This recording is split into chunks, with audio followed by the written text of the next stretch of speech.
how many times do you actually play a forehand topspin in a match? Examine it. How many times do you play a forehand topspin off block in a match? Examine it. How many times do you play loop to loop forehand topspin in a match? Examine it, and then think about, all right, what actually is happening more in a match? And the hard reality is you'll probably find that it's more around your serve and return and pushing and some of the boring stuff that actually wins and loses your matches.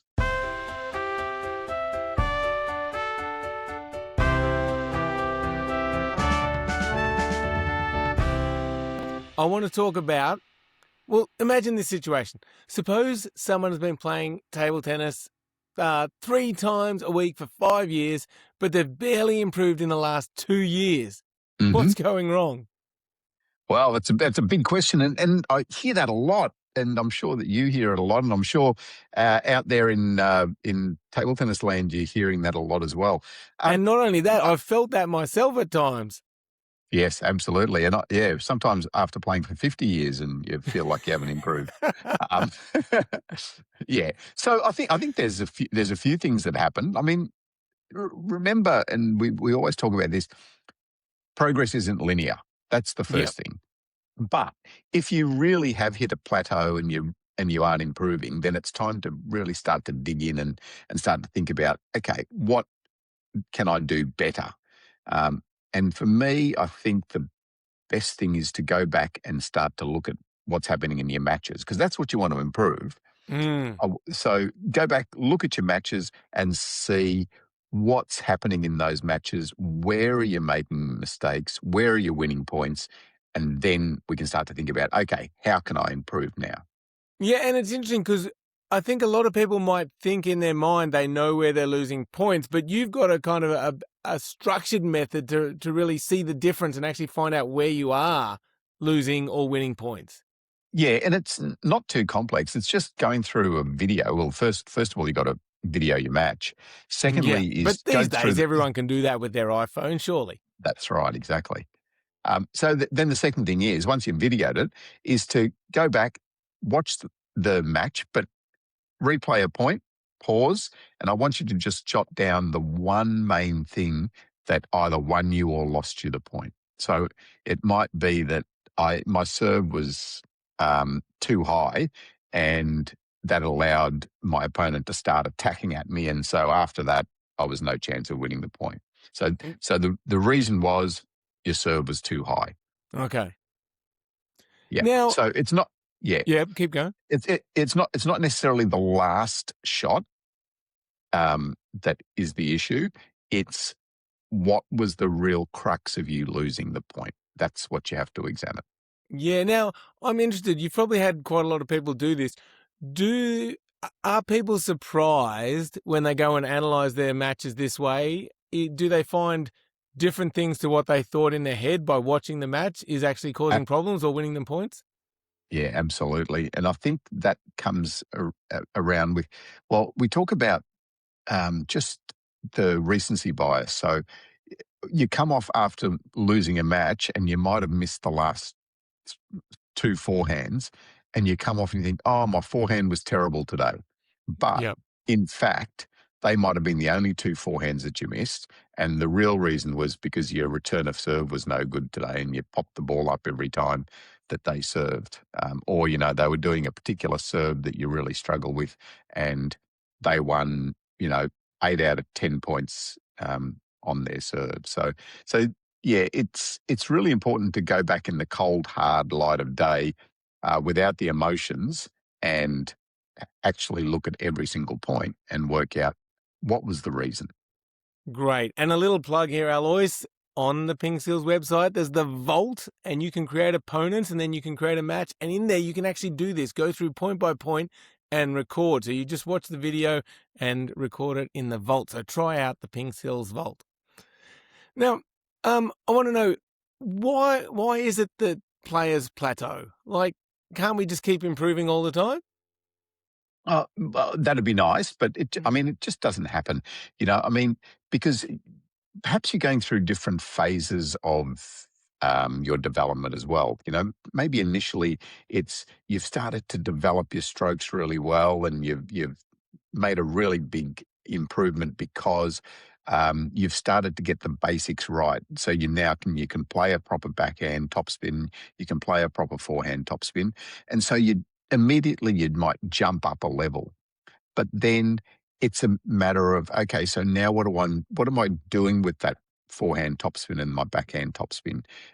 Can I place it better? Can I get it a little bit faster? And those sorts of improvements might make subtle changes to your game, but it could also lead to more errors. So if I'm starting to wanting to play my forehand faster, maybe I miss 2 out of 3 of those forehands. So Mm. then your results may not be as good. But as long as you've got a real vision for um, where your game goes and what you want your game to look like, then I think that's okay.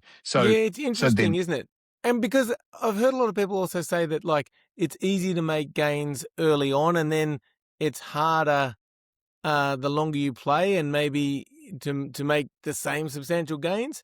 And I don't know, I guess that's true in some ways, but I've also seen people play for 5 years and then suddenly make a big jump. So yeah, what are your thoughts on that? yeah, and those big jumps can come because of some sort of revelation in their game as well. You know, it might Mm. be that they haven't actually looked at their matches previously. Suddenly they start watching the matches and they see, okay, this is what's real, this is what's actually happening, and they make a jump. Or it can be something as motivating as watching a world championships, or a good player comes and visits your club, and you see what they're doing, and you think, oh, maybe I can do that. So yeah, so there's lots of little things that can influence your overall development. Yeah, interesting, interesting. Now, another sort of question we get asked all the time is, can you just simply play lots of matches? Will that make you better? It helps. Matches definitely help to make you better, but you also need to think about establishing some base skills as well. So if you're always playing matches, then you're not getting the opportunity to perhaps practice enough the things that you want to improve. So, for example, if I want to improve my forehand placement, that might only happen, say, 10 times in a Yep. match over 20 minutes. Whereas if you go out in the practice situation and work on your forehand placement, then you might get 100 opportunities in those 20 minutes or more. So it's a matter of how do you set up the time that you have to be able to improve the skills that you want to improve. And sure, eventually you want to put it into a match situation and be able to execute that skill in the match um, as many times as it comes up. But you also need the opportunity to practice that a bit more. Yeah, and that gives you that opportunity, that focus. Yeah, and yeah, good use of your time. That makes sense. So when people are practicing, then is there a tendency for them to practice what they know? Like, how do we balance practicing what we're already good at with trying to find something new or develop our placement, like you said? Yeah, there's always that balance because often we go to the things that we enjoy doing or the Yes. things that we're good at. Yep. Um, Or some people always only practice the things that they're bad at, and want to try and plug a hole. So the value of practice comes from seeing what's happening in a match and then seeing, okay, what do I really need to improve? But also, why am I winning points? So when you do that analysis, you'll see that I won 10 points by serving effectively or serving short Yep. to their forehand. So you have to also remember they're the things that are winning you points. So you do need to keep practicing them and maybe just finding ways to get those a little bit better as well. Yeah, okay. So keep practicing those, but then try some new thing, balance it out. Yeah, So you it's do a want some kind of discomfort when you're trying to learn something new? Is that expected? Oh, definitely. Yeah, definitely you want some discomfort. And that's where some players fall into the trap of only practicing the comfortable. And some players fall into the trap of only focusing on the things that they're bad at. But I think a lot of the time we probably focus too much on doing the things we can already do, like playing forehand topspins. Yep. How many times do you actually play a forehand topspin in a match? Examine it. How many times do you play a forehand topspin off block in a match? Examine it. How many times do you play loop to loop forehand topspin in a match? Examine it. And then think about, all right, what actually is happening more in a match? And the hard reality is you'll probably find that it's more around your serve and return, and pushing, and some of the boring stuff, that actually wins and loses your matches. Well, it's interesting, isn't it? Because like practicing your serve doesn't have to be boring. Like if you're trying to get more spin or more placement, I think there's probably ways you can make that fun. Absolutely, and the same with pushing. Like, just being able to practice your push and get your push better, get it shorter. Be able to clip the net on the way over. There's always ways to make training a little bit more interesting, but it's a matter of you understanding that that's going to actually get you results and that's going to get you better. So, yeah, so examine the things that is winning and losing you points in a match, not just training drills. Yeah, it makes a lot of sense. And now, earlier on, we were talking about how you could make big jumps and improve suddenly. But say you are plateauing and you're just not sure why you're improving. How do you know whether that's like a technique problem or a tactical problem? Yep. Um, a lot of the time, well, again, if you go back to your analysis, that's going to tend to give you a bit of an idea, because if you have an opportunity to um, push the ball short or be Yep. able to push the ball long and you're missing that, then it's a technique issue Yep. that you need to think about. Okay, how can I get better at at just being able to push that ball on the return?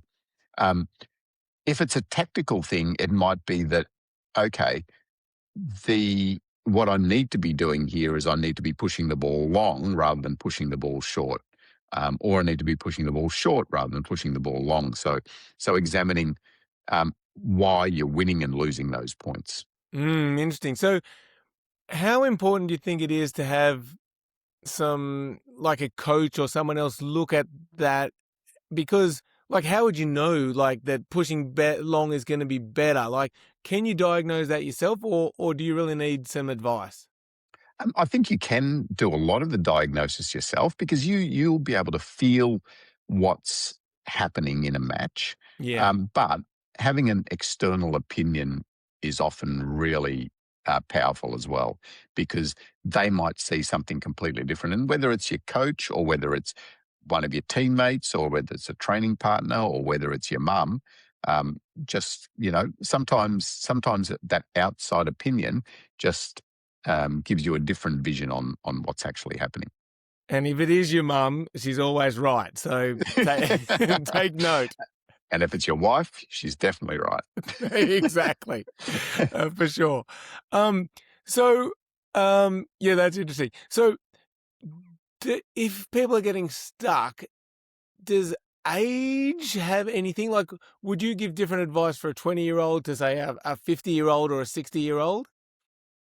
It all depends on your stage of development as well. So if it's a 50-year-old that's been playing for 45 years, um, but but still, like, if they've never really worked on their game, you could make some big changes Mm, after 45 years. yeah. But if they're a new player, then there's probably more things that you want to start to explore. Some of the bigger blocks that you want to start to explore with them to get changes. Yeah, makes a lot of sense. Makes a lot of sense. All right, so let's try and wrap this up here. Now, I'm going to put you on the spot. Difficult question here. But if a player has plateaued, what are 3 things they should do over the next month? The first one's easy.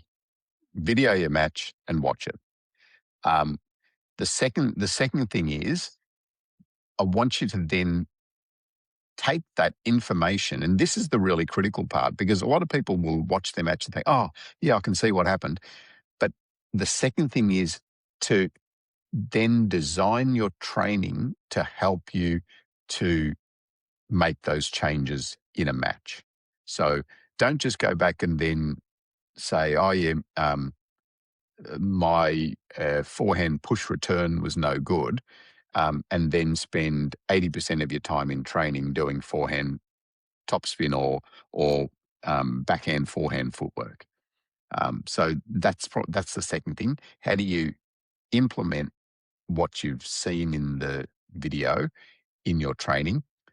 The third one I would say is push yourself to make more mistakes in training. Ooh, I like that one a lot. Yeah. So often in training, we feel good if we can do 30 balls on the table of, one forehand and one backhand. Examine how many times that ever happens in a match, and it'd be 0. So, Yeah. so I want you to push yourself to making more mistakes by being challenged a little bit more in the training. So sure, start by doing, one forehand and one backhand a little bit until you feel a little bit comfortable. But if that happens in 1.5 minutes, don't spend the next 7 or 8 minutes doing the same thing. Push yourself. So then you might get your partner to block wider, or you might start to get them to block 1 or 2 to the backhand and 1 or 2 to the forehand. Yeah. Just Yeah. something to So challenge you a bit more. yeah, exactly. Just try to operate a little bit more on the edge of your ability rather than in the comfort zone during your training. Yeah, and I like all this because it's kind of it'll give you a bit more of a focus on something, because you'll analyze your game, you'll find something, then you'll try and improve it, and that challenge there is always good. Like whenever you play some competitions and like this, feel like this is a bit of a challenge. It doesn't have to be a competition per se, but just gives you that little bit of an edge. Excellent. Exactly. All right. Well, there you go. So, hopefully some really good insights for you there. Now, what we're going to do now, Alice, is move on to a couple of questions, because it is the Ask the Coach show. Absolutely. And if you want to get some questions on the show, you can just go to PingSkills, head over to the website, click on Ask the Coach, and ask your own question there. And who knows, you might end up on the show. Now, we've got one here from Matt. And he says he practices 2 or 3 times a week for around 1 or 2 hours. And he wants to know, do I need to increase the amount of training? Yeah. Always a good, interesting question. So my response would be, if you can afford more time is probably good. But you can also probably utilize the time that you've got a little bit more effectively. So, Mm. so think about what we've talked about in the first part of the show. Think about training more effectively first, and then you can start to think about increasing the amount of time. I mean, if you're training 2 or 3 times a week, and you tell yourself, "Oh no, I've got to train 5 times a week," and that means that you now sleep 4 hours a night, or you're stressed about because you're not getting your homework done or your work done, then it's not going to be beneficial for you anyway. So firstly, see how efficient you can make your training. And then if you do have more time, then increase the amount of time as well. Great answer. See, that's why we come to you, Alois, for this wisdom. All right. And now the last question we're going to do before we wrap up the show is one from Nitin, who is good in practice, but not so good in matches. He says, in practice, I can do things really well, but then when it comes to a tournament, I struggle, especially against those better players. And he wants to know, is this normal? Absolutely. But again, it comes down to what you're actually doing in practice. And I hear this a lot from players saying, "Oh, my forehand topspin is really good in training, but um, when it comes to a match, I can't play a forehand topspin." I would examine what that forehand topspin looks like in training, and again, it's the challenge level. If I block to you simply to your forehand, and you tell me, "Oh, my forehand topspin's really good," but then in a match, you don't know that ball's coming to your forehand. You don't have the ball coming at the same pace to your forehand. You don't have the ball um, coming with the same spin to your forehand all the time. So, unless, again, it goes back to what we talked about earlier, unless you challenge yourself to make more mistakes in training, then you can't then compare that to your matches. So, Yeah. challenge yourself more in training, and then you'll start to find a more even uh, level between your training and your matches. And I think that's often the case. The second thing is that that people get nervous in matches. Yes. So so that's often a big one as well. So if that's the case, then I want you to think about what's happening to your body in those matches. Are you starting to get nervous? Can you recognize the signs of those nerves? And we've got some good tutorials on the PingSkills website um, about on mental performance. So you can have a look at those and just start to get some really good basic tips, like things like setting up a pre-point routine, or just some basic breathing and things like that that can help you during a match to just calm yourself down so that you can feel more relaxed. Again, probably like you are in training. Yeah, and that sounds like it'd be a great topic for another Ask the Coach show at some point in time, Alois.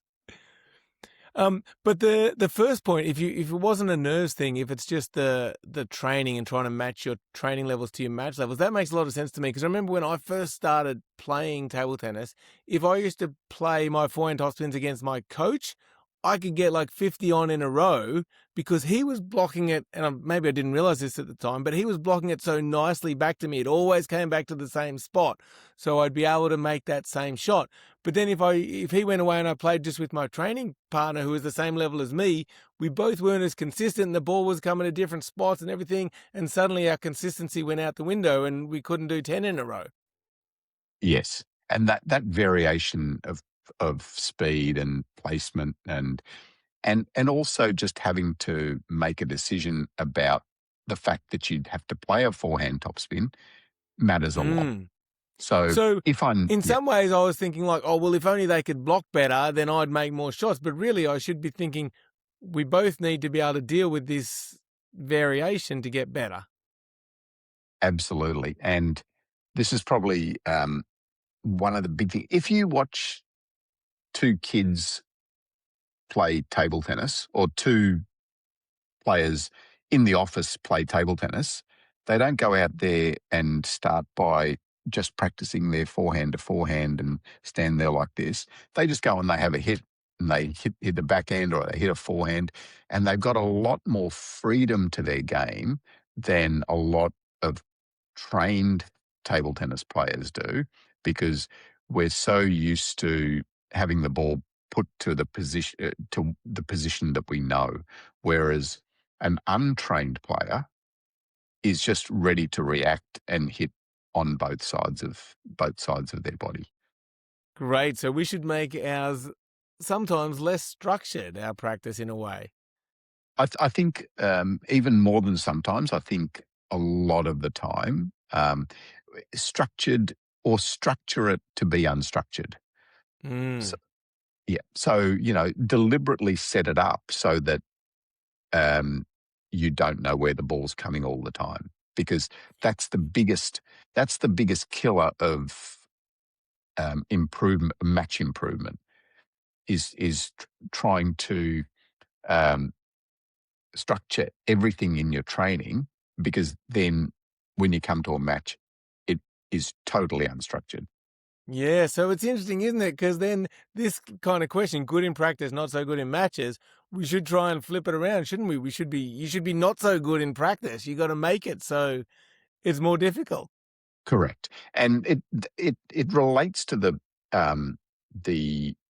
mental aspect as well, because in training, if you're completely relaxed because you know where the ball's coming, then you're not practicing at the level that you're in a match. And in a match, you want to try and be a little bit more calm and more relaxed. So, how do you get those two things to be closer together? How do you stress yourself more in training? How do you relax yourself more in a match so that they become more similar? Well, that's a great question and a great spot to leave it. Thank you, everyone, for watching. It's glad to be back. We're calling this season 2. So if you've liked it, leave a comment, send us an email, let us know what you think. And we will see you again in another episode shortly, hopefully. And Alois, once again, thank you for all your wise words. And thank you, Jeffrey. All right. Thanks, PingSkillers. Catch you later. Bye.